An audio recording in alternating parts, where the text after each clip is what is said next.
Croeso nôl i'r sesiwn, i'r ail sesiwn. Dwi'n galw nhw'n sesiynau achos dyn nhw'n teimlo fatha fideos. Mae'n teimlo fatha bod ni mewn stafell efo'n gilydd neu gweithio efo'n gilydd. So, yn y sesiwn yma heddiw, da ni yn mynd i greu cymeriadau, creu 2 gymeriad a sgwennu deialog rhwng y 2 gymeriad trwy ddefnyddio pethau da ni'n ffeindio yn byd natur.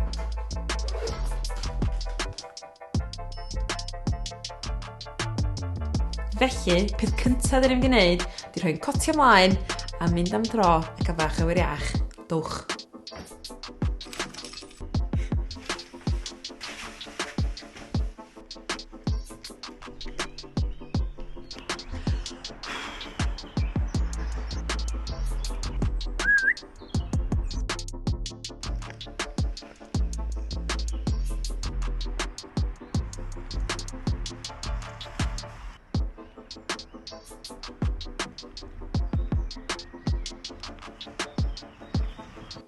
So, ar ôl ni gael yn pethau, mae'r ddeilen ac y garreg nes i ffeindio ar y am dro bach i. Da ni'n mynd i bersonoli. Personoli ydy'r gair iawn? Dwi'n mynd i ddweud personoli. Dwi'n mynd gwybod os mae'r gair iawn, ond mae'n swnio'n iawn. Da ni'n mynd i bersonoli yr eitema yma. A dwi'n mynd i ofyn i chi eistedd lawr rwan efo papur a beiro ac ateb y cwestiynau dwi'n rhoid i chi o bersbectif eich gwrthrychau. So mae'r carreg yma yn mynd i fod yn berson sy'n siarad trwyddo chi, os mae hynna'n gwneud sens. Mae'n mynd i. Be mae'ch cymeriad chi yn ei wneud? So be di job fo? Ydy o'n stiwdant?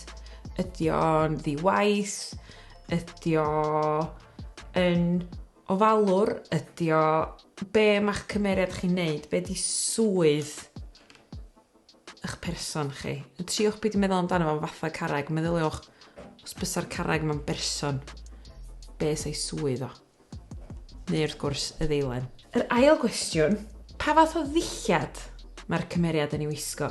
Dwi eisiau chi fod reit fanwl yn hyn wan, so dwi eisiau gwybod pa fath o mecs, sut mae'r dillad yn ffitio. Ydy hwn yn math o berson sydd yn gwisgo jumpers baggy Adidas a trainers really flashy? Neu ydy o'n berson sy'n gwisgo siwt sydd eich ddim yn ffitio fo'n dda iawn?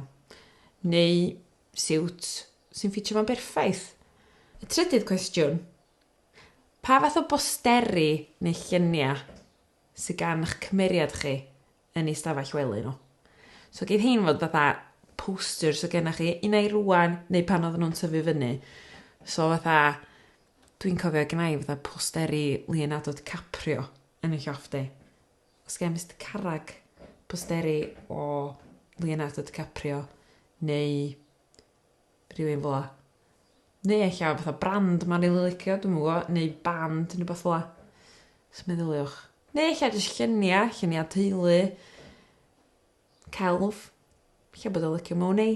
Yr pedwerydd cwestiwn, pa gan oedd y gan ddwytha i'ch cymeriad chi rand arno fo? Ond y gan oedd o rand arno fo ddwytha'n iawn, lle. Fatha pa gan oedd cyffwrdd i enaid o. Cwestiwn rhif 5. Pwy mae'ch cymeriad chi'n edmygu fwyaf? Byw neu farw. So eich bod yr... Mae Mr Carrag, dwi'n meddwl, yn edmygu y person sydd yn gwerthu coffi efo bob bore. Dyna dwi'n mynd i ddweud. Achos bod y person anwyl iawn a mae o eisiau'r mynadd sydd gen y person sy'n gweithio yn eich coffi. So meddyliwch, diolch yn gorau bod yn rhywun famous, rhywun o fewn teulu, gyda fod rhywun ofnadwy a random. Cwestiwn rhif 6. 3 gair mae'r cymeriad yn ddefnyddio i ddisgrifio nhw eu hunan. Mae hwnna'n dweud lot am y ffordd maen nhw'n gweld eu hunan, a mae hynna'n beth bwysig o ran sut maen nhw'n siarad efo bobl eraill a amdano nhw eu hunan. Cwestiwn rhif 7. Sut mae bobl yn y gymuned yn gweld eich cymeriad chi? Ella bod pobl eraill yn y gymuned yn gweld Mr Carrag bod o'n meddwl bod o bach o big shot. Lle bod nhw'n gweld oedd bach o loser. Neu yn person sy'n weithio rhy galad, neu lle person bach na nifir, neu lle bobl mewn bod o lyflu. Dwi'n yn gwybod, dwi'n mynd i penderfynu eto. Cwestiwn rhif 8. Be di breuddwyd y cymeriad? Be di'r peth mae'ch cymeriad chi isio fwy na dim byd arall yn y byd? Be di'r uchelgais? Ydyn nhw eisiau teithio'r byd? Ydyn nhw eisiau bod yn fyd enwog? Ydyn nhw eisiau bywyd rili neis a hawdd? Be ydy uchelgais y cymeriad? Cwestiwn rhif 9. Be mae'ch cymeriad chi ofn fwyaf? Geith o fod yn rhywbeth fatha speidars neu mae gen bobl phobias weird fatha bananas a felly.